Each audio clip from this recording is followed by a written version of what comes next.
देखिए बेटा, class start करते हैं। आज हम आपके पिछले ईयर में आए हुए कंपटीशन में क्वेश्चंस डिस्कस करेंगे एपीडी के। ठीक है, आज हम मिक्स प्रॉब्लम्स क्या है आपके आईआईटी नेट में आए हुए आपकी डिस्कस करेंगे। तो देखिए, फर्स्ट क्वेश्चन है आपका बोर्ड के ऊपर, the friction coefficient between the board and the floor shown in figure. ये एक बोर्ड है, ठीक है।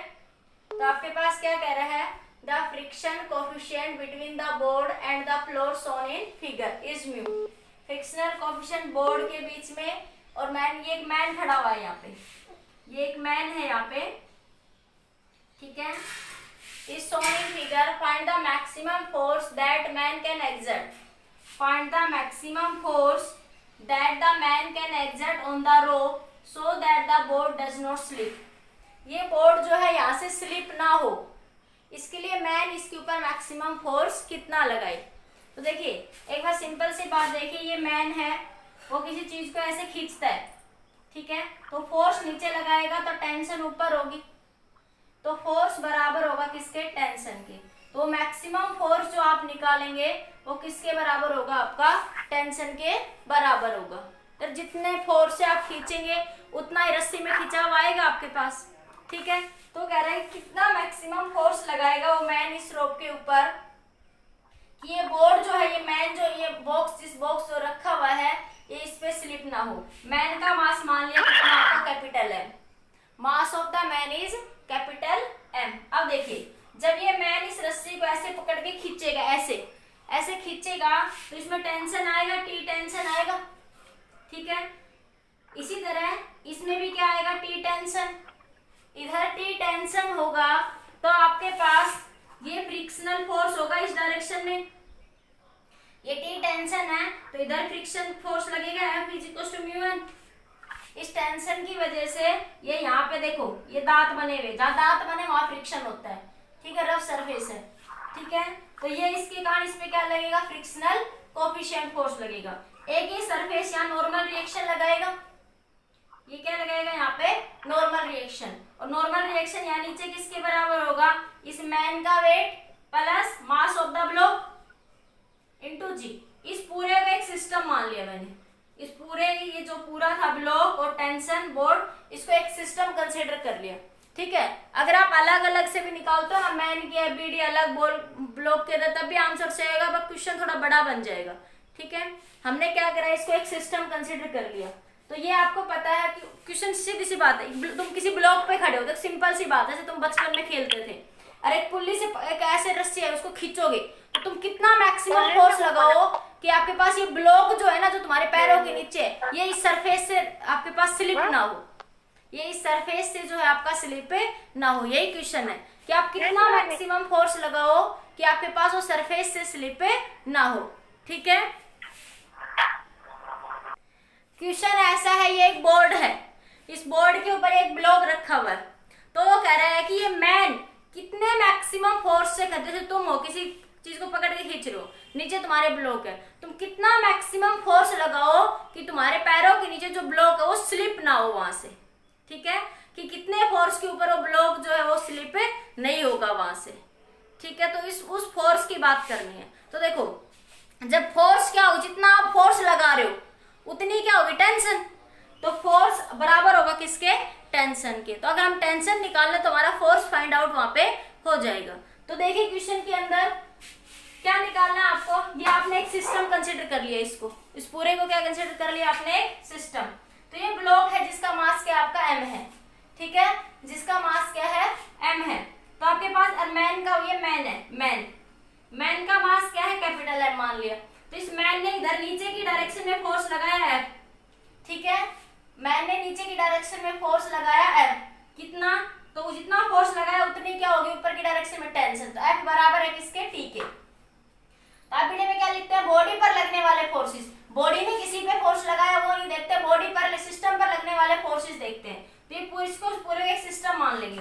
तो देखो, इसमें रस्सी खींचेगी, ये पूरी रस्सी ऐसे बंधी हुई है, तो ये फोर्स लगाएगा तो रस्सी खींचेगी, तो टेंशन होगा, इधर भी क्या होगा, टेंशन होगा, इधर भी क्या होगा आपका, टेंशन होगा, ठीक है। तो ये सरफेस क्या लगाएगा ऊपर, नॉर्मल। नॉर्मल किसके बराबर होगा, small m plus capital M, mass of the man plus mass of the block into g. ये इधर टेंशन है, तो इस टेंशन के कारण ब्लॉक इधर खींचना चाहेगा लेकिन ये फ्रिक्शन इधर इसको रोक के रखेगा, तो टेंशन से अपोजिट क्या लगेगा, इधर फ्रिक्शन लगेगा। ये टेंशन रस्सी खींचेगी ऐसे जाएगा तो ब्लॉक उसको फ्रिक्शन किधर लगता है, मोशन से अपोजिट, इधर मोशन खींचना चाहेगा लेकिन फ्रिक्शन इसको क्या रख रहा है, रोक के रख रहा है। ठीक है, तो अब एबीडी बन गई। अब बस क्वेश्चन हो गया सोल्व, 2 मिनट का क्वेश्चन है। क्या बन गया, एन बराबर नॉर्मल रिएक्शन किसके बराबर हो गया, small M plus capital M into जी।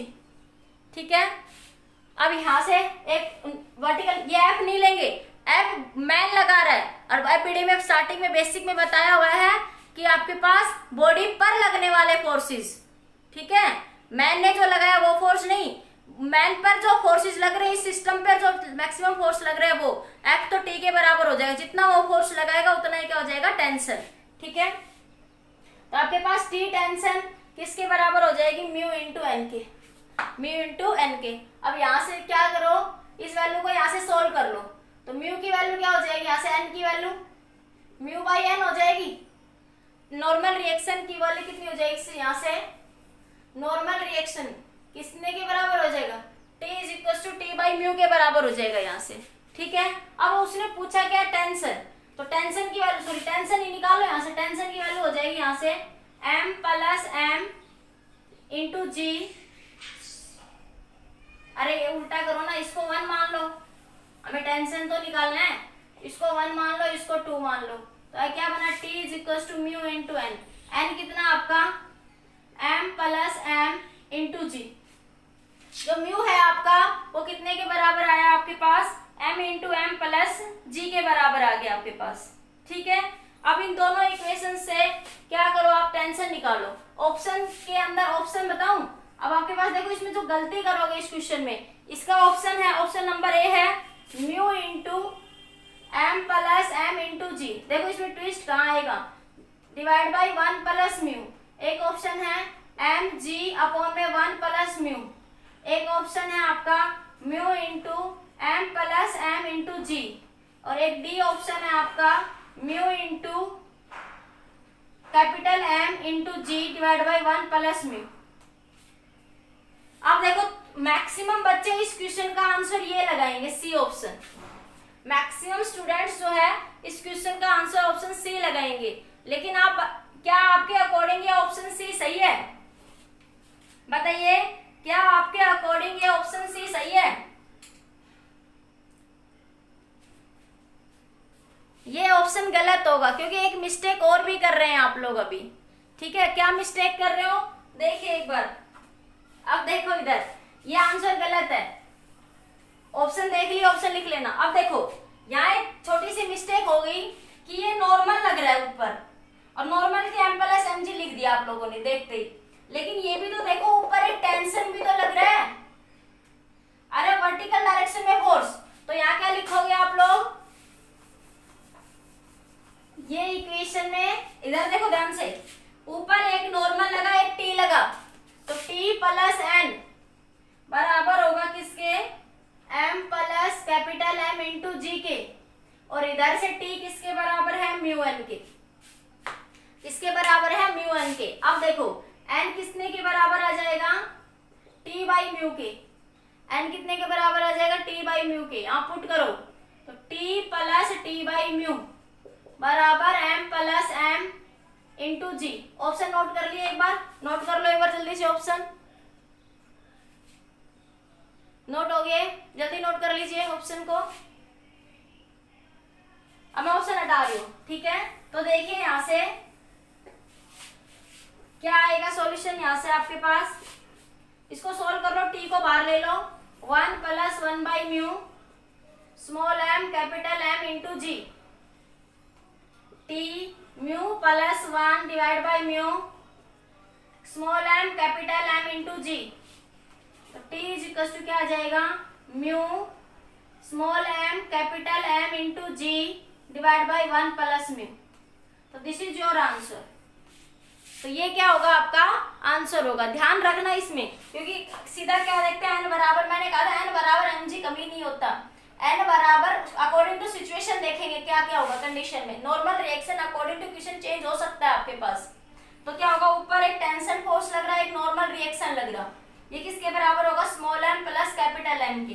ये वर्टिकल मोशन था, ये फोर्स किस में था आपका, वर्टिकल में, ठीक है। और हॉरिजॉन्टल में ये लग रहा आपका कि इधर क्या लग रहा है, टेंशन, इधर फ्रिक्शन इसको रोकने की कोशिश कर रहा। तो ये टेंशन किसके बराबर था, एफ के। तो ये आपके पास यही आंसर आ जाएगा, ठीक है। टेंशन बराबर था किसके, एफ के। तो वो एफ फोर्स, जितना वो एफ फोर्स लगाएगा उतना ही टेंशन होगा स्ट्रिंग में। तो कितना फोर्स लगाएगी, बोर्ड वहां से स्लिप ना हो। अगर वो इतना फोर्स लगाएगा तो बोर्ड वहां से स्लिप नहीं होगा। देखो मैंने यहाँ पे एक्सेलरेशन नहीं लिया, अगर वो स्लिप होता तो एक्सेलरेशन होता कहीं ना कहीं। मैंने कंडीशन स्टेशनरी की एज्यूम करके सोल्व करा है क्वेश्चन को। Are you getting my point or not, बताइए एक बार। सोल्व हो गया। नेक्स्ट क्वेश्चन देखिए। नेक्स्ट क्वेश्चन क्या कह रहा है आपका कि एक स्प्रिंग है, स्प्रिंग के साथ एक ब्लॉक बंधा हुआ है, इंक्लाइंड में ये एंगल कितना है, 30 डिग्री, ठीक है। पूछ रहा है find the range where the point mass kept without slipping, कि आपके पास इसको किस रेंज में रखे स्प्रिंग के साथ, कि आपके पास जो है कि हम स्प्रिंग को कंप्रेस करें या हम स्प्रिंग को एक्सटेंड करें, किस रेंज में रखें कि ये स्लिप ना हो, यहां से ये यहां से मूव ना करे, ये स्लिप ना हो, ठीक है। उस रेंज की बात कर रहे हैं कि आपके पास आपने एक स्प्रिंग से बांध के एक ब्लॉक रख दिया इंक्लाइन प्लेन पे, तो वो कह रहा है कि कितना फोर्स, कितना आपके पास रेंज हो, डिस्टेंस, आप यहां रखे, आप यहां रखे, आप यहां रखे, यहां रखे, आपने कंप्रेस करा, आपने एक्सटेंड करा स्प्रिंग को, उसकी ओरिजिनल से कितना, ओरिजिनल से कंप्रेस एक्सटेंड करा कि आपके पास जो ब्लॉक है वो यहाँ से स्लिप ना हो। क्वेश्चन पे देखिए, अच्छा क्वेश्चन, ट्विस्टेड क्वेश्चन है। तो देखिए एक बार क्वेश्चन को नोट कर लीजिए एक बार जल्दी से, फिर मैं क्वेश्चन को हटा देती हूँ यहाँ से। जल्दी नोट कर लीजिए एक बार, नोट कर लो एक बार क्वेश्चन को जल्दी से इधर से।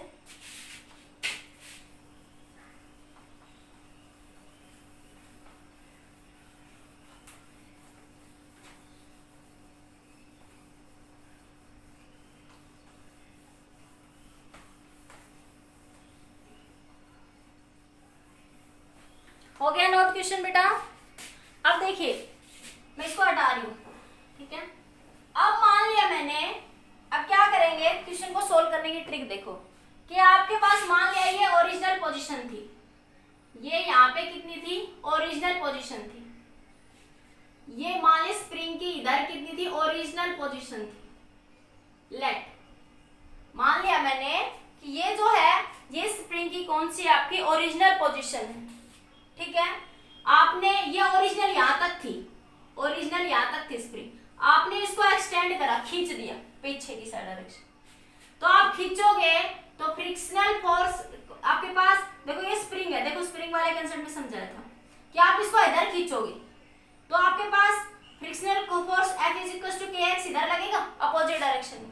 आपने इधर खींचा तो फ्रिक्शनल फोर्स, स्प्रिंग फोर्स क्या लगेगा, kx। स्प्रिंग फोर्स इसको इधर लाना चाहेगा और फ्रिक्शनल फोर्स इसको इधर ले जाना चाहेगा। फ्रिक्शनल स्प्रिंग फोर्स से अपोजिट फ्रिक्शन लगेगा, स्प्रिंग फोर्स से अपोजिट क्या लगेगा, फ्रिक्शन।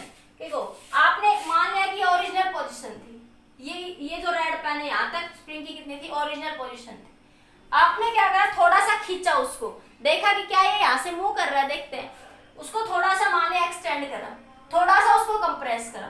तो मैंने पहले एक्सटेंड वाली कंडीशन बनाई, let spring some extended, let extend the spring, let extend the spring from its original position, from its original position। Spring को थोड़ा सा ओरिजिनल पोजीशन से क्या कर दिया, एक्सटेंड कर दिया थोड़ा सा, ठीक है। वो मान लिया आपके पास ये डिस्टेंस कितनी है, xe, xe मतलब एक्सटेंशन, e वर्ड क्या बता रहा है, एक्सटेंशन को बता रहा है, ठीक है। तो देखो आप जब फोर्स इधर लगाते हो, आपने ये अप्लाइड इधर लगाया, आपने इधर से आप इसको खींच के ले गए तो आपके पास स्प्रिंग फोर्स उससे अपोजिट लगता है, रिस्टोरिंग फोर्स की तरह काम करता है, ठीक है। तो ये स्प्रिंग फोर्स इस ब्लॉक को इधर लाना चाहेगा तो रिलेटिव मोशन इधर होगा, तो आपके पास फ्रिक्शनल फोर्स किधर लगेगा, उस डायरेक्शन में, ठीक है। अब दूसरी बात देखिए, ये जो ब्लॉक की कंडीशन मैंने आप लोगों को समझा रखी है, उसमें क्या बता रखा है कि ये ब्लॉक है, ठीक है। ब्लॉक के वेट के कारण फोर्स क्या लगेगा, mg। ये वाला थीटा एंगल है तो ये क्या लगता है, mg cos, ये 37 दे रखा उसने, cos 37, और इधर क्या बनेगा, mg sin 37, और ऊपर क्या होगा, नॉर्मल। यही सिचुएशन बनेगी, डायरेक्ट यहाँ पे, तो यहाँ पे ये क्या बनेगा mg sin cos 37, और ये इस डायरेक्शन में इधर ही देखो इस साइड में ये एक फोर्स लगेगा mg sin 37, mg sin 37। ऊपर क्या लगेगा नॉर्मल रिएक्शन, ऊपर क्या लगेगा आपका नॉर्मल रिएक्शन, ठीक है। इसको हटा रही मैं यहाँ से।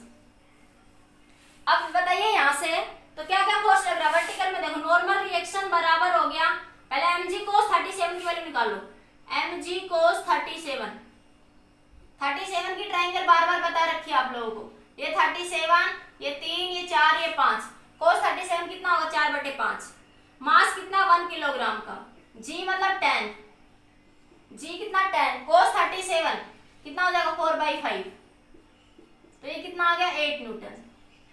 और mg sin 37 इसकी वैल्यू देख लो, ये mg 1, g 10, sin 37 कितना हो जाएगा 3/5, तो ये कितना आ जाएगा 6 न्यूटन।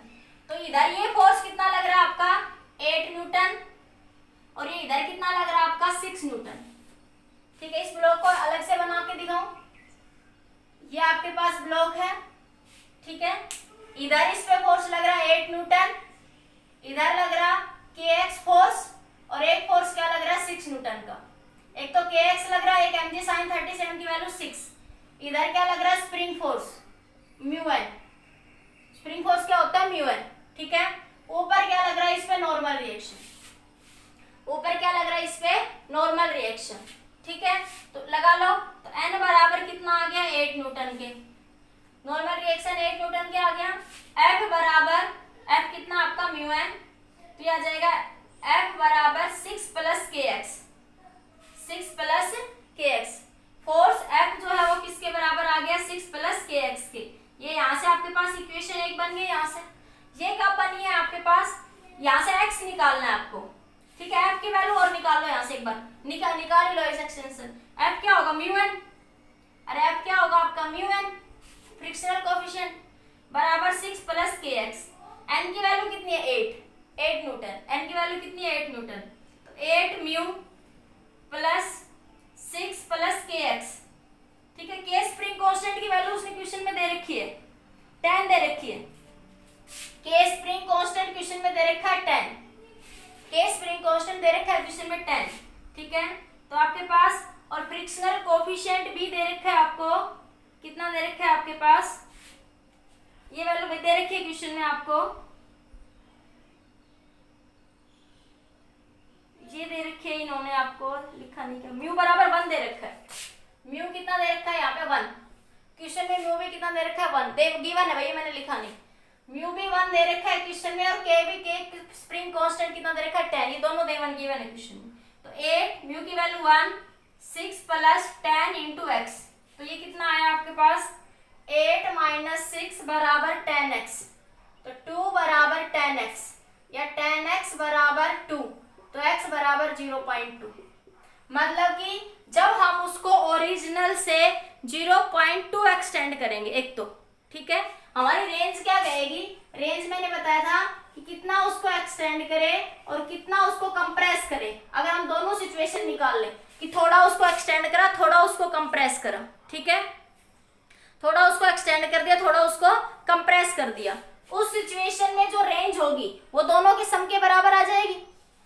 कि आपके पास ये रेंज वो है जहां पे आपके पास ब्लॉक जो है आपका स्लिप नहीं करेगा।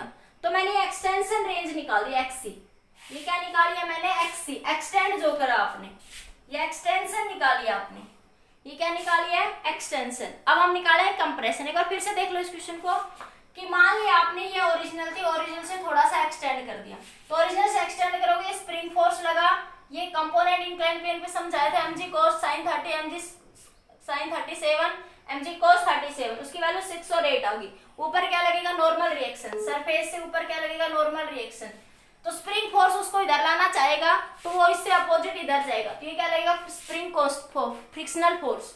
तो ये यहाँ से n बराबर कितना आ गया 8, F बराबर कितना आ गया 6 + kx, k उसने 10 दे रखा है क्वेश्चन में स्प्रिंग कांस्टेंट, और फ्रिक्शनल फोर्स कितना दे रखा है कोएफिशिएंट म्यू, फ्रिक्शनल कोएफिशिएंट वो 1 दे रखा है। तो यहाँ से सोल्व करा तो एक्सटेंशन कितना आ गया 0.2। अब हम बात करते हैं कंप्रेशन की, ठीक है। अब मान लिया मैंने सेकंड स्टेप देखी केस सेकंड में कि मान लिया ये आपके पास ब्लॉक था, ठीक है। यहां से मैंने ये इसकी ब्लॉक की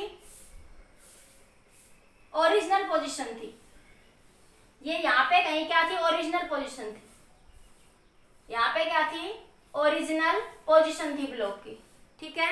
यहाँ पे ये ब्लॉक की क्या है, ओरिजिनल पोजीशन है। आपने ओरिजिनल पोजीशन से क्या करा, उसको थोड़ा कंप्रेस कर दिया, ओरिजिनल से कंप्रेस करा आपने, ओरिजिनल से क्या कर दिया, और थोड़ा नीचे करके दिखा दूं मैं। जब आप कंप्रेस करेंगे तो आपके पास ये जो स्प्रिंग है बिल्कुल ऐसे ऐसे हो जाएंगी, बिल्कुल ऐसे ऐसे। बोलो, ये 1 किलोग्राम का ही ब्लॉक है, म्यू कोफिशिएंट ऑफ फ्रिक्शन उतना ही आपका, म्यू इज इक्वल टू 1 है, म्यू फ्रिक्शनल कोफिशिएंट कितना आपका 1 है आपके पास, ठीक है। तो आपके पास देखो, आपने इस डायरेक्शन में कंप्रेस करा उसको, देखो इधर फोर्स लगाया तो आपने कंप्रेस ऐसे करा ना ओरिजिनल से, ये ओरिजिनल माना मैंने भाई। आपने इधर से इसको एक्सटेंड करा तो कंप्रेस इधर से करोगे, ठीक है। तो आपके पास ये क्या हुआ, कंप्रेस, तो स्प्रिंग फोर्स इधर लगेगा kx। भैया आपने आपके पास आपने क्या करा, इस डायरेक्शन में आपको, सॉरी उल्टा लगाओगी मैं, स्प्रिंग फोर्स ऐसे लगेगा kx। आपने इधर कंप्रेस करा, आप स्प्रिंग को ऐसे कंप्रेस कर रहे हो, इस देखो ऐसे आपने स्प्रिंग को ऐसे कंप्रेस करा, ठीक है। तो जब आप इसको कंप्रेस करोगे तो क्या होगा, इससे अपोजिट डायरेक्शन में क्या लगेगा, स्प्रिंग फोर्स लगेगा, ठीक है। बाकी सारे कंपोनेंट एज इट इज, इधर क्या लगेगा, ये वही वाला 8 न्यूटन, और इधर क्या लगेगा, ये 6 न्यूटन, ठीक है। और स्प्रिंग से अपोजिट क्या लगेगा, फ्रिक्शन, क्योंकि स्प्रिंग उसको अपनी ओरिजिनल पोजीशन में लाना चाहेगा और फ्रिक्शनल फोर्स उसको उस अपोजिट डायरेक्शन में लाना चाहिए, क्योंकि फ्रिक्शन उस फोर्स से क्या लगेगा, अपोजिट डायरेक्शन में। ऊपर की डायरेक्शन में क्या लगेगा, नॉर्मल रिएक्शन। अरे ये mg को sin 30 cos 37 की वैल्यू में डायरेक्ट 8 और 6 रख दी यहाँ पे। अब आपके पास n बराबर तो वही 8 न्यूटन आया, नॉर्मल रिएक्शन कितना आया, 8 न्यूटन, एन नॉर्मल रिएक्शन कितना 8 न्यूटन है, एन मत समझ लेना, ठीक है। तो आपके पास यहाँ से क्या बना, 6 plus FL, F frictional coefficient mu है, 6 प्लस FL बराबर किसके बराबर हुआ, kx के। तो यहाँ से बना 6 प्लस F की वैल्यू म्यू एन बराबर kx, ठीक है। तो 6 प्लस म्यू कितना है 1 और n की वैल्यू कितनी है 8, और k कंप्रेशन की बात करें तो k xc लिख दो, तो 8 k की वैल्यू 10 इंटू xc, तो ये कितना आ गया 6 प्लस 8 बराबर 10 xc, ठीक है। तो कितना आ गया 14 10 xc, ठीक है। xc मतलब कंप्रेशन, c वर्ड किसको इंडिकेट कर रहा है यहाँ पे, कंप्रेशन को। तो 14/10 कितने बराबर हो गया xc के, तो xc कंप्रेशन कितना है 1.4, तो रेंज कितनी आ जाएगी 1.4 प्लस 0.2, क्योंकि रेंज का फॉर्मूला क्या था xc प्लस xe, तो आपके पास रेंज कितनी होगी 1.4 प्लस 0.2, तो आंसर कितना आ जाएगा 1.6, आंसर कितना आ जाएगा आपका 1.6 मीटर। बस छोटा सा ट्रिक समझनी थी क्वेश्चन में कि आप उसको कितना एक्सटेंड करें या कितना कंप्रेस करें कि जिससे वो स्लिप ना, वो एक्सटेंशन मैंने x और xc और xe मान लिया। अगर आपको उसको ओरिजिनल से इतना क्या करेंगे, कंप्रेस या एक्सटेंड करेंगे तो वो आपका स्लिप नहीं होगा, ठीक है। बताइए क्वेश्चन समझ आ गया सभी को। ये इस क्वेश्चन के सारे ऑप्शन दे रखे थे, option A 1 metre, option B 1.5 metre, option C 1.8 metre, option D 1.6 metre. तो आंसर क्या आएगा 1.6 मीटर, ठीक है। समझ आ गया, जल्दी नोट कर लीजिए।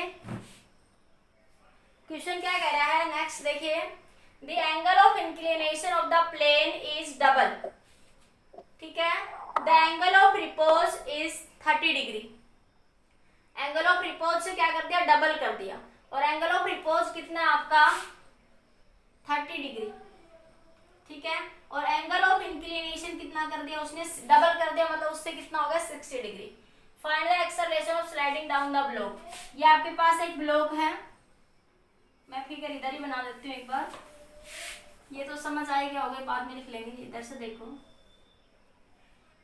ये ब्लॉक है, ठीक है। ब्लॉक आपके पास ये एंगल है आपके पास, ये ब्लॉक ऐसे रखा हुआ है, ठीक है। क्वेश्चन में पूछ रहा है आपसे, ब्लॉक का मास मान लिया आपने, मास दे नहीं रखा भाई, मैंने लिख नहीं रखा क्वेश्चन में, 2 किलोग्राम मान लो आप लोग, ठीक है। तो आपके पास बताना है आपको इसका एक्सेलरेशन, बताइए ब्लॉक का क्या बताना है एक्सेलरेशन। तो मैंने बताया था आप लोगों को ऐसे क्वेश्चंस, ये एंगल कितना 30 डिग्री, इनिशियल ये एंगल कितना आपका 30 डिग्री, ठीक है। पहले एम ही मान लो, जरूरत हो सकता है एम की हमें जरूरत ही ना पड़े, एम कैंसिल हो जाए, ठीक है। मेरे ध्यान भी नहीं क्वेश्चन में दे रखा है, नहीं मान लिया मैंने एम मास है ब्लॉक, इसका जरूरत नहीं पड़े, कैंसिल हो जाएगा आपके पास, ठीक है। तो पूछ रहा है, देखो मैंने क्या बताया था, अगर angle of theta greater then है एंगल ऑफ रिपोज से, एंगल ऑफ रिपोज वो एंगल होता है जिस पर बॉडी जस्ट स्लाइड होती है, मतलब स्लाइड होने से जस्ट पहले की कंडीशन जो बनती है, जैसे हम कहते हैं ब्लॉक को खिसकाए जा रहे हैं, तो उसके जस्ट पहले की जो सिचुएशन है वो क्या कहलाती है, एंगल ऑफ रिपोज। तो मैंने आपको समझाया था एंगल ऑफ रिपोज में और एंगल ऑफ फ्रिक्शन में दोनों कंडीशन बताई थी आपको। अगर थीटा ग्रेटर देन है थीटा आर से, तो बॉडी क्या करेगी, मूव करेगी, बॉडी क्या करेगी, मूव करेगी। तो यहाँ पे देखो थीटा कितना बन गया आपके पास, ये एंगल ऑफ रिपोज है, ठीक है। अब उसने ये कह दिया कि आपके पास थीटा कितना बन गया, इससे यहाँ से 60 डिग्री, कितना हो गया 60 डिग्री। तो देखो 60 डिग्री बनेगा तो सीधे सीधे ये वाला कंपोनेंट क्या बन गया, mg cos 60 डिग्री, और ये वाला कंपोनेंट क्या बन गया, mg sin 30 डिग्री, ठीक है। ये ऊपर नॉर्मल रिएक्शन और इधर क्या लगेगा आपका फ्रिक्शनल फोर्स, इस डायरेक्शन में क्या लगेगा आपका फ्रिक्शनल फोर्स। तो आपके पास बॉडी मूव करेगी, एक्सेलरेशन किधर हो रहा है आपके पास, डाउनवर्ड डायरेक्शन में, एक्सेलरेशन डाउनवर्ड में है तो फ्रिक्शन अपोजिट डायरेक्शन में लग जाएगा। तो सीधी सी बात है, प्लेन ऑब्जर्वर तो यहाँ से ऑब्जर्व कर रहे हैं, ये जितने भी क्वेश्चन कर रहे हैं आप, अगर मैंने कहा था बॉडी को, अगर ऑब्जर्वर को बॉडी पे बैठा दोगे तो स्यूडो फोर्स का कंसेप्ट आ जाएगा, अगर ऑब्जर्वर को तुम बॉडी पे बैठाओगे आंसर तब भी सेम आएगा, ऐसे क्वेश्चन समझाए हैं मैंने आपको, आंसर तब भी सेम आएगा। लेकिन हम जनरली यहाँ से ऑब्जर्वर को ग्राउंड से ही मानते, तो ग्राउंड से ही सोल्व कर रही हूँ मैं, ठीक है। तो क्या बन जाएगा यहाँ से आपके पास कि ये बन जाएगा आपके पास नॉर्मल रिएक्शन, कितना आ गया mg cos 60 डिग्री, ये cos 60 की वैल्यू कितनी होगी, cos 60 कितना होता है √3/2, तो mg √3/2 आ जाएगा ये, ठीक है। और ये बना mg sin 30 डिग्री, कितना हो जाएगा mg sin 30, तो ये बन जाएगा mg/2, क्योंकि sin 30 की वैल्यू कितनी होती है 1/2। तो लगाओ अब आप क्वेश्चन में, n तो इतना आ गया, नॉर्मल रिएक्शन कितना आ गया mg √3/2, इसको नंबर 1 नाम दे दो। mg sin 30 क्यों ले लिया, देखिए इस क्वेश्चन में ये एंगल ऑफ रिपोज है, ये क्या एंगल ऑफ रिपोज, ये वो सिचुएशन है जब ब्लॉक जस्ट स्लाइड होगा, स्टैटिक रेस्ट में रहेगा, स्लाइड होने के जस्ट पहले की कंडीशन इंडिकेट करता है, ये स्लाइड होने के जस्ट पहले की कंडीशन इंडिकेट करता है। यही तो बताया था कि ब्लॉक मूव कब करेगा, एंगल ऑफ रिपोज और एंगल ऑफ फ्रिक्शन में कंडीशन समझाई थी, अगर theta inclination angle of repose से ज्यादा है, एंगल ऑफ रिपोज से ज्यादा तभी तो मूव करेगा ना, तो ब्लॉक इस एंगल पे मूव कर रहा है ना कि इस एंगल पे मूव कर रहा है, ये तो कंडीशन है जस्ट स्लाइडिंग की, ठीक है। तो इससे तो हमें सिर्फ इतना पता लगा है कि ब्लॉक मूव करेगा या नहीं करेगा, क्योंकि सिर्फ मुझे इतना क्वेश्चन की सीधी सी बात ये कह रहा था कि एंगल ऑफ रिपोज दे दिया आपको 30 डिग्री और एंगल ऑफ रिपोज से डबल कर दिया क्या आपका एंगल ऑफ इंक्लिनेशन, तो जब थीटा आर से ज्यादा होगा इंक्लिनेशन, जब मैंने बताया था कि ये ब्लॉक है, मैंने एग्जांपल भी दिया था आपके पास, पहले आपने इस एंगल पे किसी चीज को रखा तो मूव नहीं करेगी, फिर जैसे जैसे मैं एंगल बढ़ाऊंगी ये ब्लॉक एकदम नीचे गिर जाएगा। तो आपके पास पहले ये वो सिचुएशन जब कोई भी चीज नहीं गिर रही, फिर धीरे धीरे मैंने एंगल बढ़ा, ये वो सिचुएशन है जहां पे जस्ट स्लाइड होना स्टार्ट करेगी, जस्ट, तो ये आपके पास कहलाता है एंगल ऑफ रिपोज। फिर मैंने कहा जैसे जैसे एंगल बढ़ाओगे चीज नीचे गिर जाएगी, तो आपके पास उसने ये कंडीशन, ये तो सिर्फ कंडीशन दी कि एंगल ऑफ रिपोज इतना है, तो एंगल ऑफ रिपोज इतना था तो इंक्लिनेशन उससे ज्यादा था, तो बॉडी किधर कर जाएगी, डाउनवर्ड डायरेक्शन में स्लाइड करेगी। तो हम 60 डिग्री को लेंगे, 30 डिग्री को क्यों लेंगे बेटा, angle of friction angle of repose के तो बहुत सारे क्वेश्चन करवाए हैं मैंने, एक पूरा वीडियो एंगल ऑफ रिपोज पे ही बनाया हुआ है। बताओ क्लियर हुआ या नहीं हुआ, हो गया मैम, ठीक है। ये तो बस कंडीशन दे रखी थी, वहां पे मैंने आपको सीधे सीधे कह दिया कि थीटा कंडीशन लिखवा दी, theta greater than theta R है, और वहां पे मैंने क्वेश्चन भी करवाए काफी, एंगल ऑफ रिपोज का पूरा वीडियो बनाया हुआ है, angle of repose and numerical based on it. किसी का क्लियर नहीं था तो पीछे जाके देख लो वीडियो को, ठीक है। तो ये बन जाएगा mg/√3। ये किसी लड़की ने पूछा था ये क्वेश्चन, उसको क्लियर हो गया बेटा? ये बोलो बेटा, क्लियर हुआ या नहीं? हो गया मैम। चलो ठीक है, देखिए आगे। अब कुछ नहीं बचा क्वेश्चन में, अब सीधा सीधा हो जाएगा। क्या बन जाएगा आपके पास? F इज इक्वल टू μ1, ठीक है। तो mg sin 30 की वैल्यू लिखी हुई है कितनी है, मैं लिख देती हूँ equation. mg sin 30 minus μn बराबर ma, F नेट बराबर ma, ठीक है। तो आपके पास mg sin 30 की वैल्यू कितनी है? mg/2 माइनस म्यू, ठीक है। n की वैल्यू कितनी है? नॉर्मल रिएक्शन कितना आपके पास? mg/√3, mg/2 into √3 into ma, ठीक है। कोएफिशिएंट ऑफ फ्रिक्शन क्वेश्चन में मान लिया आपको 1 दे रखा है, क्वेश्चन में कितना दे रखा है? 1 दे रखा है क्वेश्चन में, मैं ही लिखना भूल गई होंगी। म्यू कितना आपका? 1 है, ठीक है। तो कितना बन जाएगा आपके पास? mg की वैल्यू यहाँ से mg, अगर नहीं दे रखा हो तो चलो मान लिया नहीं दे रखा, तो फिर कैसे निकालेंगे बताना एक बार। ये तो चलो मैंने मान लिया दे रखा है क्वेश्चन में, अगर नहीं दे रखा हो तो बताओ एक बार, सोचो माइंड में कि कैसे कर सकते हो क्वेश्चन को। आगे देखिए इस क्वेश्चन में, यहाँ पे मान ली इस क्वेश्चन में तो म्यू बराबर 1 दे रखा, उसी के अकॉर्डिंग ऑप्शन आ जाएगा आपके पास, ठीक है। तो आपके पास कितना बन जाएगा? ये आपके पास mg/2 माइनस म्यू की वैल्यू 1 हो गई, mg√3/2 बराबर ma। m से m कैंसिल हो गया, जरूरत ही नहीं थी हमें m की, देता तो भी कोई दिक्कत नहीं थी, ठीक है। g की वैल्यू 10 ले लो, 10/2 10√3/2 बराबर a। इसको सोल्व कर लो, ये 5 माइनस कितना आएगा? ये 5√3 बराबर a, 5 बार ले लो तो 1 माइनस √3 बराबर है, और सिंप्लीफाई करना चाहो तो √3 की वैल्यू पुट कर दो 1.7 समथिंग, ठीक है। तो 1.7 को 2 रख दो थोड़ा सोल्व करने के लिए, इजी सॉल्यूशन के लिए, नहीं तो 1.7 ही रहने दो।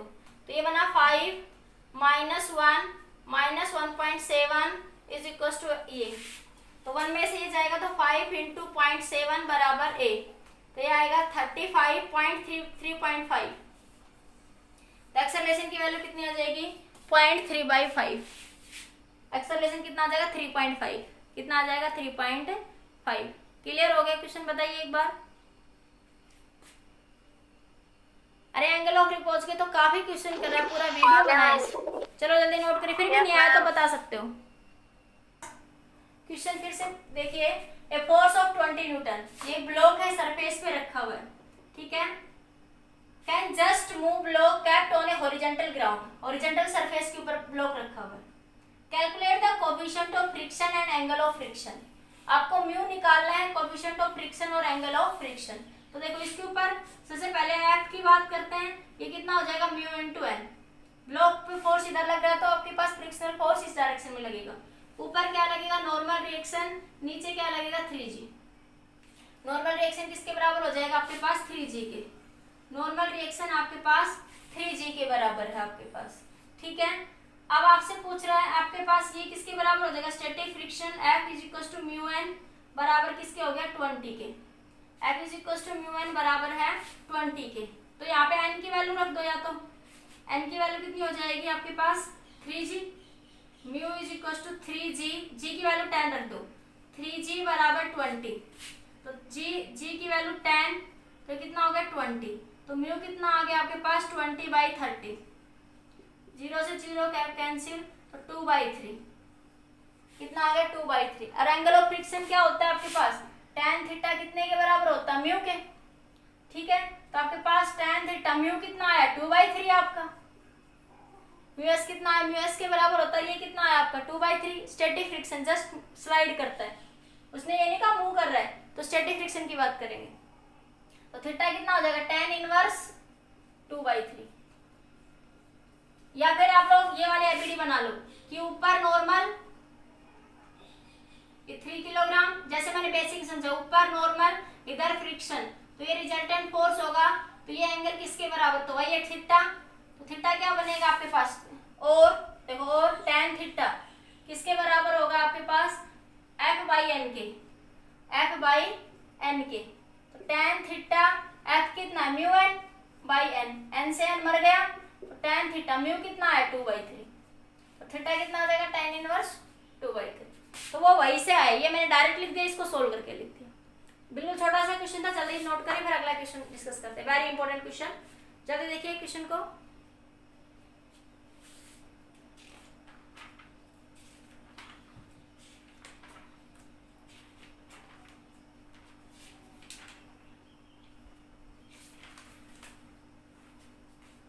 हो गया, देखिए क्वेश्चन क्या कह रहा है। नेक्स्ट क्वेश्चन आपका, टू पर्सन है भैया, 2 person pull each other through a massless rope, in a tug of war game, who will win? 2 person है, खींचे जा रहे हैं एक दूसरे को इस डायरेक्शन में, ठीक है भाई। ऐसी सिचुएशन है क्वेश्चन के, देखो 2 आदमी खड़े हैं, माने मानी और खुशी को खड़ी कर दिया, ठीक है। तो आपके पास ये हर्षिता को खड़े कर दिया, तो आपके पास वो दोनों एक दूसरे को ऐसे खींच रहे हैं, एक जनी इधर खींच रही है, एक जनी ऐसे खींच रहे हैं, ठीक है। 2 आदमी ऐसे विपुल को मान लो, 2 बच्चे कोई भी मान ले, ठीक है। इस तरीके से वो एक दूसरे को खींच रहे हैं, फर्श पे खड़े हुए, किसी जमीन पे खड़े हो, ठीक है। तो वो कह रहा है कि कौन सा, दोनों रस्सी को खींच रहे हैं अपनी डायरेक्शन में, तो मैक्सिमम जब दोनों रस्सी को खींच रहे हैं तो दोनों के बीच में टेंशन लगेगी, टेंशन तो सेम लगेगी, देखो टेंशन तो सेम लगेगी, क्योंकि स्ट्रिंग सेम है तो टेंशन क्या रहती है, सेम, रस्सी तो सेम है, ये पहले ही कंसेप्ट था, स्ट्रिंग सेम तो टेंशन सेम, तो टेंशन तो दोनों के बीच क्या रहेगी, सेम। अब वो एक ऐसे खींच रहा है और दूसरा फिर ऐसे खींच रहा है उसको, ठीक है। तो वो पूछ रहा है ऑप्शन नंबर 1 में, one who weight is more, जिसका मास ज्यादा वो जीत जाएगा, भाई ज्यादा भारी भरकम है वो जीतेगा।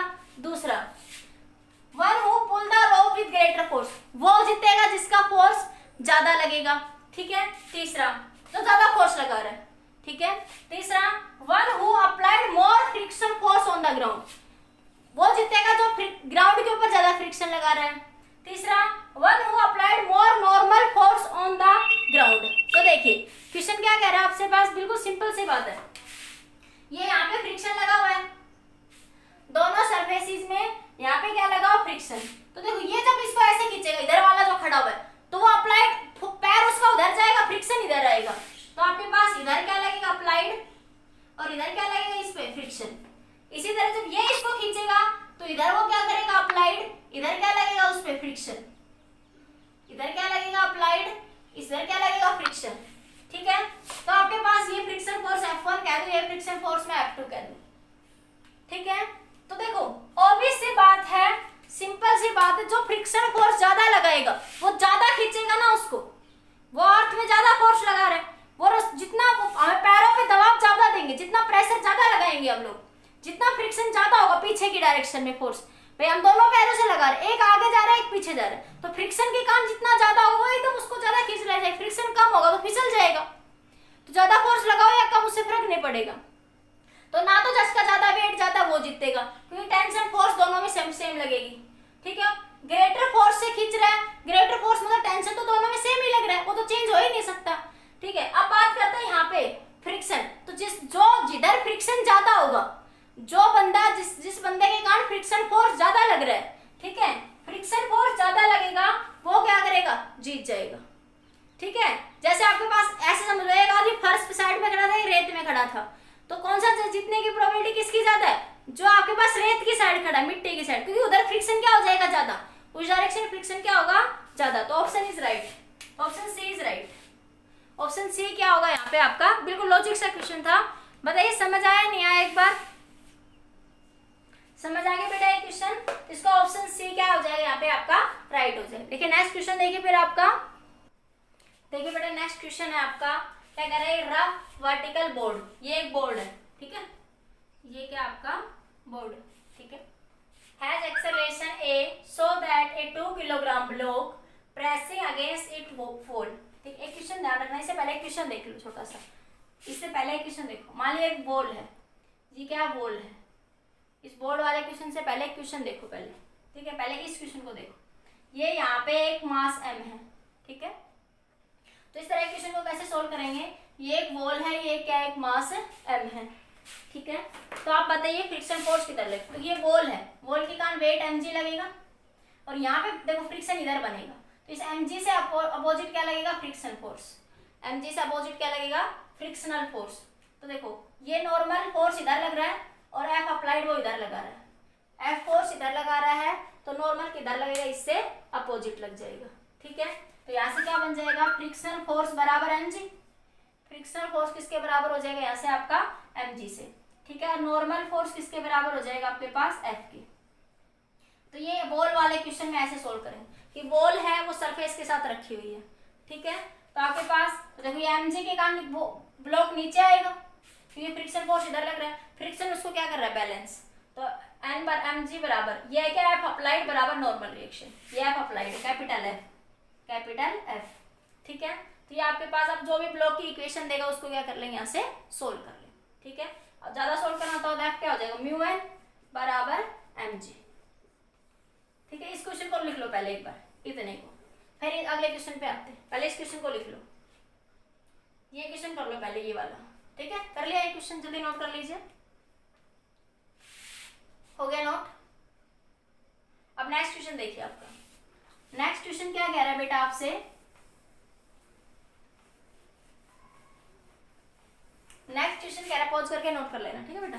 कह रहा है round A rough vertical board has an acceleration A rough vertical board, ये एक बोर्ड है, ये क्या है, बोर्ड है, has an acceleration A so that A 2 kilogram block pressing against, तो यहाँ फ्रिक्शन लग रहा है, या दांत बनेंगे, जहाँ दांत बनेंगे वहां क्या होगा, फ्रिक्शन होगा, ठीक है। इट डज नॉट फॉल, वो कह रहा है कि देखो बोर्ड था, जैसे मैं किसी चीज को ऐसे रखी हूँ तो बहुत तेजी से ऐसे फेंकू तो गिरे ना, जैसे कई बार कोई चीज उसके साथ रखी हुई है तो उसके साथ ही रहे, वो गिरे ना, ठीक है। तो वो कह रहा है ये बोर्ड है ना, ये बोर्ड, जैसे ऐसे मान लो कोई बोर्ड है सपोज आपके पास, इस तरीके से आपके पास ये एक बोर्ड है, ठीक है, ये एक बोर्ड है और ये मैंने पेन रखा हुआ है, ठीक है।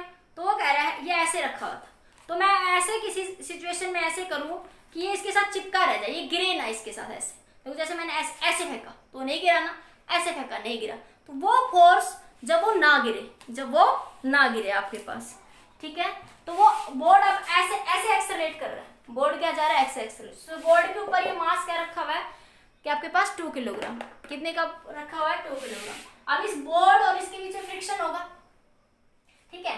तो मैं इस क्वेश्चन को दो तरीके से बताता हूं, सूडो फोर्स पेपर रिपीट हो जाएगा आपका यहाँ से। तो मान लिया ऑब्जर्वर यहीं बैठा है, ऑब्जर्वर अब की बार यहीं बैठा है बोर्ड के ऊपर, ऑब्जर्वर कहाँ बैठा है, बोर्ड के ऊपर। तो जब ऑब्जर्वर बोर्ड के ऊपर ही बैठ गया तो सरफेस पे ही बैठ गया, तब किसका कंसेप्ट लगाते हैं आप लोग, सूडो फोर्स का। तो देखो ये इधर क्या लगेगा, नॉर्मल रिएक्शन, वेट के कारण फोर्स क्या लगेगा, 2g लगेगा, इधर क्या लगेगा, नॉर्मल रिएक्शन, वेट के कारण फोर्स क्या लगेगा आपका, 2g, ठीक है। और ये क्या लगेगा इधर, इस डायरेक्शन में आपके पास इधर सूडो फोर्स। मैंने क्या बताया था, जिधर एक्सेलरेशन हो, जब बॉडी यहीं बैठ जाए, जब बॉडी जो है सरफेस पे ही बैठ जाए, उसी ब्लॉक पे ही बैठ जाए जिसपे वो मूव कर रहा है, तो वहां पे क्या लगेगा आपके पास, ये नॉर्मल क्या लगेगा उधर, सूडो फोर्स। सूडो फोर्स के कारण फोर्स क्या लेते हैं, F is equal to ma, क्या लिखोगे, F is equal to ma। ये इधर क्या लग रहा है, F मैक्सिमम, इधर क्या लग रहा है, F मैक्सिमम फोर्स, जिसके कारण ब्लॉक जो है वो आपका मूव नहीं करेगा, F maximum force that the block does not, ठीक है। अरे ये वो आपके पास फिक्स, जो मैं कहते थे जिस ब्लॉक पे वो ना मूव करे, फ्रिक्शन फोर्स कितना लगाए कि वो मूव ना करे, तो इधर फ्रिक्शन फोर्स, तो ये क्या लग रहा है इसमें, म्यू, ये म्यू मतलब मिनिमम कोफिशिएंट फ्रिक्शन आपके पास, तो लगाइए नॉर्मल रिएक्शन। फिर समझ आया, ऑब्जर्वर यहीं बैठा हुआ है, तो मैंने बताया था सूडो फोर्स का कंसेप्ट लिखोगे, किसका कंसेप्ट लिखोगे, सूडो फोर्स का।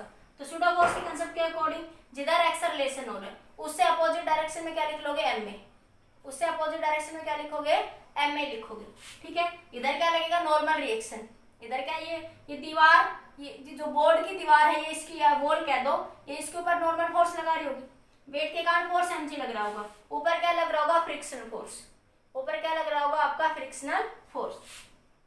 तो आपके पास एफ बराबर किसके हो जाएगा 2g के, ठीक है। एफ बराबर किसके बराबर हो जाएगा आपके पास, यहाँ से ये 2g के बराबर हो जाएगा आपके पास, ठीक है। तो आपके पास म्यू एन बराबर एम लिख लो, ये किसके बराबर हो गया आपके पास 2g के आपके पास, ठीक है। एक्सेलरेशन क्या हो जाएगा, देखो जब ये इससे जा रहा है तो ऑब्जर्वर को क्या लगेगा, ये बोर्ड के ऊपर ही बैठे, जैसे तुम बोर्ड पे बैठ जाओ, जैसे अलादीन चलता है ना, वो बैठा रहता है, वो चटाई चलती रहती है, तो वो अलादीन उस चटाई पे बैठा तो उसको क्या लग रहा है, वो रेस्ट में, उसको क्या लग रहा है, वो आपके रेस्ट में है। अलादीन वाला नाटक आता है ना, वो उड़ता रहता है ऐसे, ठीक है, तो उसको क्या लगता है कि वो किस में आपका रेस्ट में लग रहा है आपके पास, ठीक है। तो दूसरा क्या लग जाएगा, यहाँ से आपके पास नॉर्मल फोर्स से अपोजिट क्या लग रहा है, स्यूडो फोर्स, तो एन बराबर एम में, एन बराबर एम में, ठीक है। एम कितना लगेगा 2g। एक्सेलरेशन क्या, एक्सेलरेशन किसका लोग, ब्लॉक का, किसका लोग लिखोगे आपके पास ये ब्लॉक का, तो आपके पास ये बन जाएगा आपके पास, इसको एम में लिख लो थोड़ी देर, 2 किलोग्राम भी रखो तो लिख लो, यानी एम में लिख लो, एम में लिख दो एक बार, ठीक है। तो ये बन जाएगा आपके पास, अब इसकी वैल्यू पुट कर लो यहाँ पे, तो ये बनेगा म्यू एन की वैल्यू एम में बराबर एम जी, एम से एम मर गया तो म्यू बराबर जी बाई ए। नहीं आया समझ में, फिर से देखो भाई, देखो ये बराबर ये एम मास था, ये एम जी फोर्स लगा इधर, ये ब्लॉक एम मास का, तुम छोड़ो दो को भी छोड़ो, वो तो कट जाएगा, मास जो भी होगा वो कैंसिल हो जाएगा, ठीक है।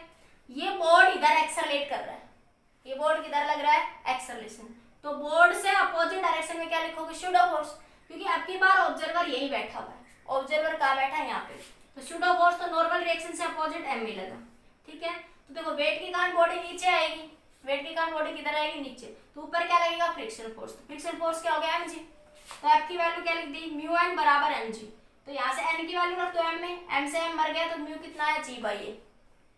तो देखो ये फ्रिक्शनल फोर्स, फ्रिक्शनल वैल्यू, ये जो वैल्यू है ये ग्रेटर देन होगी जी बाई ए से, बराबर होगी तो जस्ट स्लाइड होगा, ग्रेटर देन होगी तभी ब्लॉक नहीं गिरेगा, अगर फ्रिक्शन फोर्स कम हो जाएगा तो ब्लॉक गिर जाएगा, जितना फ्रिक्शन कम होगा उतना ब्लॉक वहां पे गिर जाएगा, तो कौन सा ऑप्शन सही होगा, option number A is right. अब इसी क्वेश्चन को करते हैं कि मान लिया आपके पास ये ब्लॉक बोर्ड है, इसी क्वेश्चन को ग्राउंड से करते हैं कि ये मान लिए, ऑप्शन लिख लो पहले एक बार, जल्दी लिख लो ऑप्शन, ठीक है, ऑप्शन लिख लिए, ठीक है, ऑप्शन लिख लिए क्या आपने भाई। अब देखो, अब ग्राउंड से बात करते हैं, अब ग्राउंड से बात करते हैं, देखो एक बार, ये बोर्ड है, ये मैंने ऑब्जर्वर को यहीं बैठा दिया था बोर्ड के ऊपर ही, ठीक है।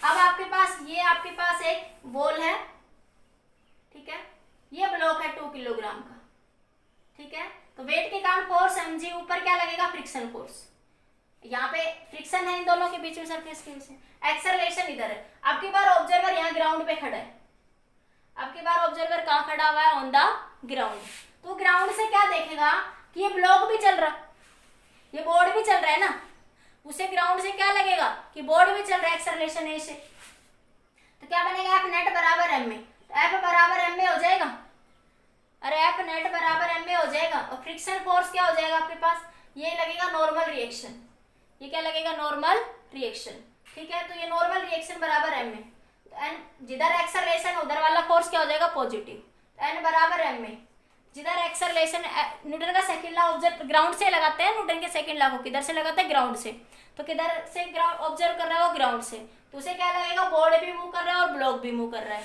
ठीक है।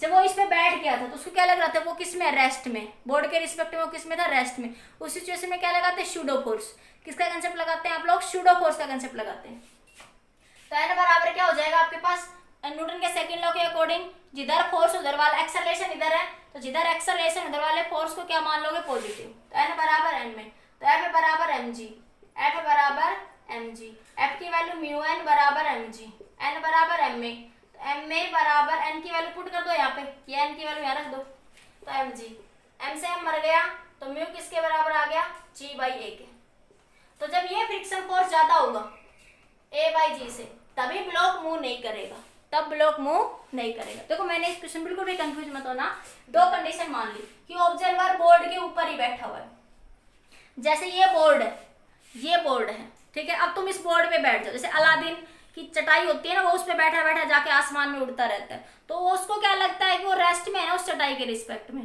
तब मैंने ऐसे कंसेप्ट के लिए क्या बताया था, जब तुम बोर्ड पे बैठ जाओगे तो स्यूडो फोर्स का कंसेप्ट क्या बताया था, स्यूडो फोर्स। अब उसको ये नहीं लग रहा ये एक्सेलरेशन ऐसे जा रहा है, बस उससे क्या मानना था मैंने, एक अजम्पशन, मैंने कहा था झूठा फोर्स है स्यूडो फोर्स, ये मान लेंगे इसके अपोजिट डायरेक्शन में एक फोर्स m में लग रहा है, तभी वो रेस्ट में रखा हुआ है, क्योंकि ये इधर आपके पास नॉर्मल लग रहा है, तो इधर कहीं ना कहीं इस ऑब्जर्वर को कोई रेस्ट में बैलेंस बना रहा है, कौन बना रहा है, m में, तभी वो अपने आप को क्या फील कर रहा है, रेस्ट में। m बराबर mg, ये वैल्यू पुट करके देखो आंसर वही आया।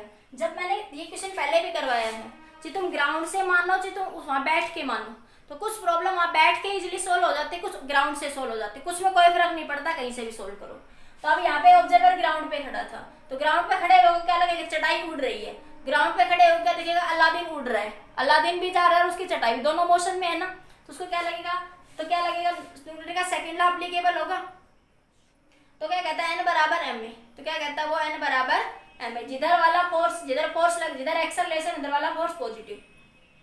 फ्रिक्शन फोर्स मूव कब नहीं करेगा, जब ये फ्रिक्शन mg के बराबर होगा, 2g लिख लो, 2 से 2 कैंसिल हो जाएगा, तो ये म्यू बराबर g बाई है, ठीक है।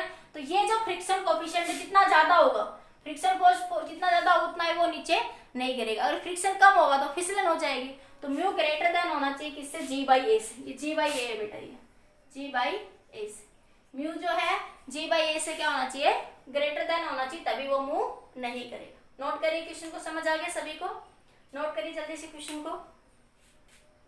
फिर नेक्स्ट क्वेश्चन की तरफ बढ़ते, जल्दी नोट कर लो, 1 2 3 जल्दी नोट करो, 1 2 3 नोट कर लिया, पॉज करके नोट कर लेना, ठीक है बेटा। देखिए बेटा नेक्स्ट क्वेश्चन देखिए आपका, तो कह रहे हैं bead of mass m, A bead of mass m is located on A parabolic wire, एक पैराबोलिक वायर, ठीक है, इस पे रखा हुआ है, with its axis vertical and vertex directed towards downward, ठीक है। तो ये वर्टेक्स बता रहा है, downward parabola, upward parabola, downward parabola, side parabola, ये पैराबोलिक कर्व दे रखी है आपको, ठीक है, ये वर्टेक्स सिर्फ इसी को कह रहा है, ठीक है। तो वो आपसे क्या कह रहा है, एज शोन इन फिगर, ये फिगर दे रखी है, ये मास m यहाँ रखा हुआ बीड्स, ठीक है। Where the equation is, equation क्या दे रखी है आपको, x स्क्वायर ay, इक्वेशन क्या दे रखी है, x स्क्वायर, पैराबोला की इक्वेशन यही होती है आपके पास। द कोफिशिएंट ऑफ फ्रिक्शन, किसी को ना पता हो तो मैथमेटिकल टूल्स में जाके पढ़ लेना, ग्राफ थ्योरी में वहां बता रखा है आपको, ठीक है। The coefficient of friction is mu the highest distance above the x axis, above the x axis, ये x एक्सिस है, ये मान लिया आपकी y एक्सिस है, ठीक है। Eight which the particle will be in equilibrium, ये मतलब वो ये बता रहा है कि इस पार्टिकल, यहाँ फ्रिक्शन है, देखो यहाँ इनके बीच में फ्रिक्शन, पार्टिकल मास को यहाँ रखूं या यहाँ रखूं, यहाँ फ्रिक्शन है, तो वो कह रहा है कि कितनी, जैसे यहाँ रखा वो, यहाँ रखा तो वो नीचे आ रहा है, थोड़ा और ऊपर ले गए कुछ ऊपर, तो कह रहा है कितनी डिस्टेंस पे रखें हम लोग, कितनी हाइट पे इस मास m को रखें कि वो इक्विलिब्रियम में रहे, जबकि यहाँ जब मास यहाँ था तब भी फ्रिक्शन है, मास यहाँ पे फ्रिक्शन है, इसके बीच में फ्रिक्शन नहीं होगा तो ऑब्वियसली बात है, एक पॉइंट पे स्लिप करेगा, तो फ्रिक्शन वो कह रहा है कि कितनी हाइट पे रखे कि ये यहाँ पे क्या रहे, इक्विलिब्रियम में रहे, ठीक है। एक बार क्वेश्चन को नोट कर लो बेटा, फिर आगे डिस्कस करते हैं। क्वेश्चन नोट कर लीजिए, नोट हो गया क्वेश्चन, जल्दी नोट कर लीजिए, पॉज करके नोट कर लेना, ठीक है क्वेश्चन को, ठीक है। अब मैं एक बार क्वेश्चन को दोबारा से हटा रही हूँ यहाँ से, और मैं थोड़ी जगह बनाती हूँ लिखने की, ठीक है।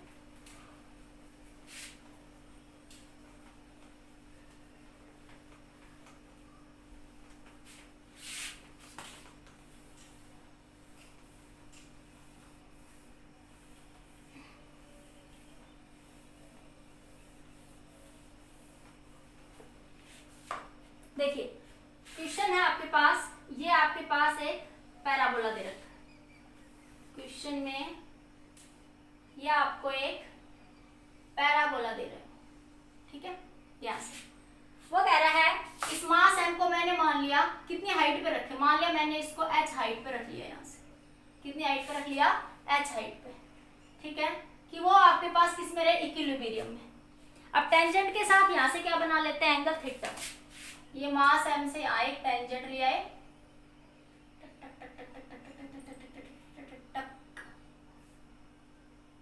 ठीक है, ये टेंजेंट ड्रॉ कर लिया मैंने यहाँ से, इसका टेंजेंट यहाँ से एंगल क्या बना रहा है आपका, थीटा। इक्वेशन क्या दे रखी है, x स्क्वायर बराबर ay, मैंने y को किसके बराबर मान लिया, h को, ये y डायरेक्शन है, इधर, इधर आपके x डायरेक्शन, y को किसके बराबर कह दिया मैंने, h के, ठीक है। देखो x के बराबर हो जाएगा ah के, तो x का कोऑर्डिनेट क्या बन जाएगा, ah का अंडर रूट, ठीक है।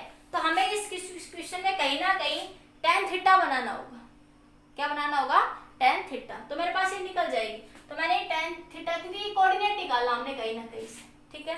तो देखो ये एक तरह से, वैसे तो देखो इंक्लाइंड में ही रखा हुआ है ना, ध्यान से देखो एक बार, ये एक तरह से इंक्लाइंड सरफेस ही बन गया ना इससे ही, इस तरीके से, ये मास m यहाँ रखा हुआ है, तो हमने ये पढ़ा हुआ है, ये कंपोनेंट क्या बनेगा, mg cos थीटा, ये वाला कंपोनेंट क्या बनता है, mg sin थीटा, ये क्या बनेगा, नॉर्मल। तो इसमें भी ये चीज यही बनेगी, तो यहाँ क्या बनेगा, ये इधर क्या बनेगा, सरफेस के साथ ऊपर नॉर्मल, ये क्या बनेगा, mg cos थीटा, और ये वाला कंपोनेंट इधर क्या बन जाएगा, mg sin थीटा, और फ्रिक्शन फोर्स ऊपर की डायरेक्शन में लगेगा, तो ये ऊपर की डायरेक्शन में इधर भी क्या लगेगा आपके पास, ये फ्रिक्शनल फोर्स। सेम सिचुएशन बन रही है यहाँ पे आपके पास।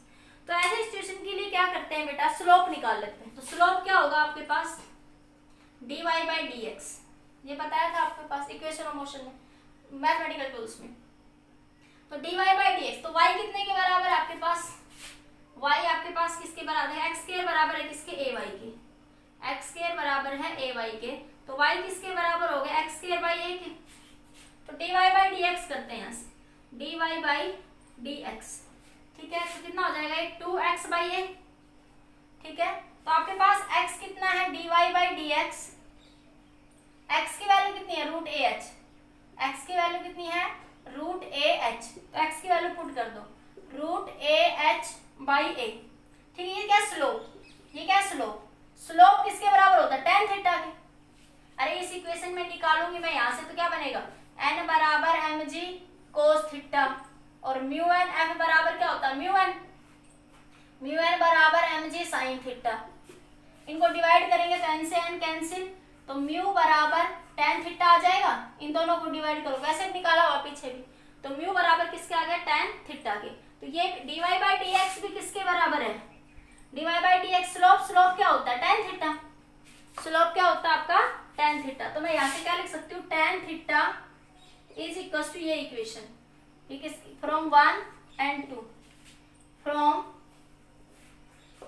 1 and 2 क्या बन जाएगा, tan theta is equal to root ah by a। तो tan थीटा किसके बराबर है, म्यू के, तो म्यू बराबर 2 root ah by a, square कर दो, म्यू स्क्वायर बराबर 4ah बाई a, a से a स्क्वायर, एक a से एक a कैंसिल, तो mu square by 4 into a, ये a ऊपर चला जाएगा, ये a स्क्वायर है ना, देखो यहाँ पे ये एक a से एक a कैंसिल, तो एक a बचेगा, तो म्यू स्क्वायर a बाई 4 बराबर h। तो ये h ही निकालना था कि आप उसको कितनी हाइट पे रखें, म्यू स्क्वायर a बराबर 4, आपको यही निकालना था कि आप उसको कितनी हाइट h पे रखें कि वो स्लाइड ना करे, वो नीचे ना जाए, वो इक्विलिब्रियम में रहे। इक्विलिब्रियम मतलब रेस्ट, इक्विलिब्रियम मतलब रेस्ट, यही निकालना था इस क्वेश्चन। ये भी IIT का अच्छा क्वेश्चन है, समझ आ गया क्वेश्चन। फिर से देखिए, हमें क्या करना पड़ेगा, यहाँ से हमें इसका स्लोप निकाल लेंगे, हमें tan थीटा पता है, तो हमें वहां से फ्रिक्शन पता लग जाएगा कि अगर इतना फ्रिक्शन हो तो बॉडी क्या करेगी, स्लाइड नहीं करेगी। तो मैं स्लोप निकाल लेती हूँ, मेरे पास ये इक्वेशन दे रखी थी, तो यहाँ से क्या निकाले, dy बाई dx, x को h हाइट पे मान लिया, h हाइट मानी थी, तो y बराबर h है, तो x का कोऑर्डिनेट ये बन गया मेरे पास। यहाँ से x की वैल्यू यहाँ पे ये ax पुट कर दो, क्या पुट कर दिया आपने, a इंटू में h। तो ये आया, स्लोप को tan थीटा के बराबर लिख सकते हैं, क्योंकि स्लोप tan थीटा ही होता है। तो tan थीटा किसके बराबर होता है, म्यू के, ये पढ़ा है हम लोगों ने, ठीक है। तो ये बन जाएगा आपके पास h is equal to mu square a by 4। तो ऑप्शन ये आपका डी ऑप्शन था शायद, तो ऑप्शन डी इज राइट, ठीक है। इस क्वेश्चन को नोट करिए बेटा, जल्दी से, जल्दी नोट कर लीजिए क्वेश्चन को, ठीक है। पॉज करके नोट कर लोगे, जल्दी नोट कर लीजिए। देखिए बेटा, नेक्स्ट क्वेश्चन है आपका, a block of mass 2 kilogram is placed on the floor of the coefficient static friction is 0, this coefficient of static friction दे रहा है 0.4 आपको, ठीक है। If the force F is applied, F कितना दे रहा है 2.5 न्यूटन, तो फ्रिक्शन फोर्स बताइए कितना होगा। तो सबसे पहले देखो, ये आप ये देखेंगे सबसे पहले तो ये ब्लॉक मूव भी कर रहा है या नहीं कर रहा है, ठीक है। तो देखते हैं क्या लगेगा, एफ लिमिटिंग निकालेंगे सबसे पहले। तो एफ लिमिटिंग क्या होगा, म्यू इंटू एन। ये ऊपर नॉर्मल रिएक्शन, नीचे क्या लगेगा 2g। ठीक है, तो F L is equal to mu कितना 0.4, एन बराबर 2g। तो एफ एल कितना आया, limiting frictional force F L 0.4 into 2 into 10, तो कितना आया लिमिटिंग फ्रिक्शन फोर्स 8 न्यूटन। देखो पीछे फ्रिक्शन कितना लग रहा है, यहाँ पे 8 न्यूटन, और अप्लाइड कितना लग रहा है 2.5 Newton. It means block at rest, block at rest, because F friction, F limiting greater than F applied से। एफ लिमिटिंग कितना 8, ये कितना 2.5 न्यूटन, ये कितना 8 न्यूटन। ठीक है, तो आपके पास किस में रहेगा, रेस्ट में। अब फ्रिक्शन कैसा होगा, स्टैटिक। फ्रिक्शन कैसा होगा, स्टैटिक। ये लिमिटिंग फ्रिक्शन की वैल्यू है। तो आप ऑप्शन में देखो 8 न्यूटन भी दे रखा है, उसने पूछा है आपके पास फ्रिक्शन फोर्स की वैल्यू। तो फ्रिक्शन कैसा होगा इस सिचुएशन में, body at rest, body at rest, no relative motion, no relative motion between them, between them. ठीक है, कोई भी रिलेटिव मोशन वहां पे आपका नहीं है आपके पास। ठीक है, यहाँ पे कोई भी रिलेटिव मोशन नहीं है, कोई भी रिलेटिव मोशन वहां पे आपका नहीं लगेगा, कोई रिलेटिव मोशन नहीं है। तो फ्रिक्शन कैसा लगेगा ऊपर, स्टैटिक फ्रिक्शन। और स्टैटिक फ्रिक्शन कैसा होता है, वेरिएबल, और वो किसके बराबर अपने आप को एडजस्ट कर लेता है, अप्लाइड फोर्स के। तो इसी चीज में क्या होता है कि static friction force, frictional force बराबर होगा अप्लाइड के, बराबर होगा किसके, अप्लाइड के। स्टैटिक फ्रिक्शन फोर्स की वैल्यू कितनी है, एफएस। स्टैटिक फ्रिक्शन फोर्स कितना था आपके पास, एफएस बराबर कितना हो जाएगा 2.5 न्यूटन। तो इस क्वेश्चन का आंसर कितना आएगा, स्टैटिक फ्रिक्शन फोर्स 2.5 न्यूटन। इसमें बड़ा कंफ्यूजन होता है, तो 8 Newton, 8 Newton limiting friction force की वैल्यू है। 8 न्यूटन किसकी है, लिमिटिंग फ्रिक्शन फोर्स की वैल्यू है, और वो ब्लॉक मूव नहीं करा, रेस्ट में टुगेदर। तो उस सिचुएशन में ये ब्लॉक अपने आप स्टैटिक फ्रिक्शन फोर्स लगेगा, और स्टैटिक फ्रिक्शन फोर्स की वैल्यू कहां से कहां वेरी करती है, 0 to mu S into N तक वेरी करती है, और वो किसके बराबर होता है, अप्लाइड फोर्स के सिचुएशन में। तो आंसर क्या सही होगा, 2.5 न्यूटन का आंसर सही होगा। वैसे क्वेश्चन इजी था, पर इसमें कंफ्यूजन ना हो इसलिए मैंने इस क्वेश्चन को करवाया, क्योंकि मैक्सिमम बच्चे 8 न्यूटन को लगा देंगे। 8 न्यूटन लिमिटिंग फ्रिक्शन फोर्स है, और वो कह रहा है कि अप्लाइड फोर्स, इतना अप्लाइड फोर्स से वो मूव नहीं कर रहा, तो वहां पे कौन सा फ्रिक्शन लगेगा, स्टैटिक फ्रिक्शन फोर्स। और स्टैटिक फ्रिक्शन फोर्स कैसा होता है, वेरिएबल। कैसा होता है बेटा आपका, वेरिएबल। तो आपका ऑप्शन क्या जाएगा, 2.5 न्यूटन राइट आंसर जाएगा, ना कि आपका 8 newton. Are you getting my point? जल्दी नोट करिए इस क्वेश्चन को, जल्दी से, फिर नेक्स्ट क्वेश्चन डिस्कस करते हैं।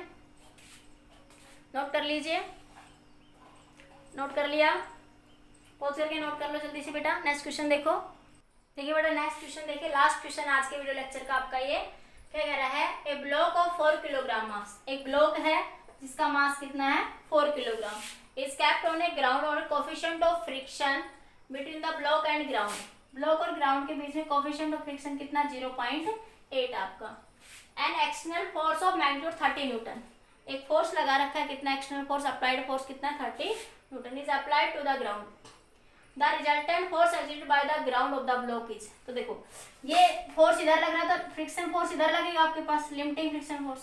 तो ये क्या होगा आपका रिजल्टेंट फोर्स, ये क्या होगा यहाँ से आपका रिजल्टेंट फोर्स होगा। तो इस रिजल्टेंट फोर्स की वैल्यू पूछ रहा है, तो रिजल्टेंट फोर्स की वैल्यू देखो यहाँ से क्या हो जाएगी बेटा, इधर से देखो, तो रिजल्टेंट फोर्स कितना हो जाएगा यहाँ से आपका R इज इक्वल टू, देखो ये F है तो लाओ पैरेललोग्राम के अकॉर्डिंग ये भी क्या हो जाएगा, F हो जाएगा।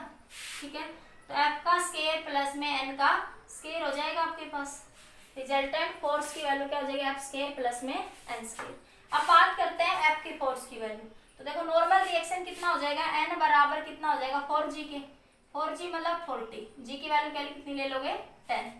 तो ये आया नॉर्मल रिएक्शन, इसको नंबर 1 कह दो, इसको नंबर 2। अब F लिमिटिंग निकालते हैं, F लिमिटिंग क्या होगा, mu S into N. Mu S कितना है आपके पास 0.8, नॉर्मल रिएक्शन कितना है 440, तो ये कितना आया आपके पास 32 न्यूटन, कितना आ जाएगा आपके पास ये 80 न्यूटन। अरे 10 से 10 कैंसिल हो जाएगा, तो कितना हो जाएगा 32 न्यूटन। कुछ क्या हो रहा है 0.84G, हाँ यही तो है ना।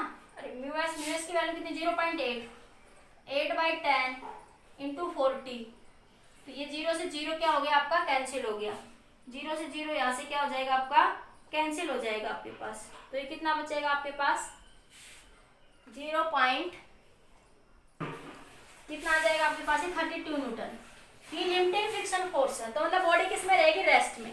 बॉडी किस में रहेगी, रेस्ट में। तो हमें देखो जब लिमिटेड फ्रिक्शन फोर्स की कंडीशन बॉडी मूव नहीं कर रही, तो ये फोर्स किसके बराबर हो जाएगा, स्टैटिक फ्रिक्शन फोर्स के।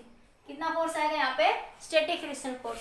तो एफ अप्लाइड, अभी पिछले क्वेश्चन में बताया था, इस सिचुएशन में एफ अप्लाइड बराबर हो जाएगा एफ स्टैटिक के। तो एफ स्टैटिक कितना लोगे यहाँ पे 30 न्यूटन। तो आपके पास एफ की वैल्यू कितनी लोगे 30 न्यूटन, ना कि आप 32 न्यूटन लोगे। कितनी लोगे आप लोग 30 न्यूटन लोगे यहाँ से आपके पास। तो ये बन जाएगा आर रिजल्टेंट फोर्स, एफ कितना है 30 का स्क्वायर और नॉर्मल रिएक्शन कितना है 40, तो ये बन जाएगा 40 का स्क्वायर और इसका अंडर रूट। तो ये आ जाएगा आपके पास 50 आ जाएगा जब आप सोल्व करोगे। तो रिजल्टेंट फोर्स की वैल्यू 50 होगी यहाँ पे। कितनी होगी रिजल्टेंट फोर्स की वैल्यू 50, ना 40 होगी ना 30 होगी, कितनी होगी आपकी 50 न्यूटन। कितनी होगी आपकी 50 न्यूटन। समझ आ गया। तो ये आपके पास लास्ट क्वेश्चन था। तो इसमें बस ये थोड़ा सा ये ध्यान रखना कि जब बॉडी मूव ना करे तो फ्रिक्शन अप्लाइड फोर्स किसके बराबर हो जाता है, स्टैटिक फ्रिक्शनल फोर्स के। तो स्टैटिक फ्रिक्शन फोर्स कितना बन जाएगा आपकी बार, ये 30 बन जाएगा। ये तो बना है 32 तो लिमिटिंग है, और ये कितना बना स्टैटिक आपके पास। तो यहाँ से इसको सोल्व करें, 4 का स्क्वायर 25 आता है ना, तो 25 का करेंगे तो अपने आप आ जाएगी। तो कितना इसको सोल्व कर लेना, कर लोगे ना, 30 का स्क्वायर प्लस 40 50 न्यूटन आ जाएगा। तो दैट इज योर आंसर। ठीक है बेटा, करते रहिए वीडियो, समझ आया अच्छे से बात है ना, रिवाइज करके देख लेना। ऑल द बेस्ट सभी को। ओके बेटा, सभी अच्छे से पढ़ते रहना और बुक्स को जरूर फॉलो कर लिया करो, थोड़ा नोट्स को जरूर फॉलो करा करो, सिर्फ वीडियो देख के ही मत रह जाया करो। ओके बेटा, आज के लिए इतना ही।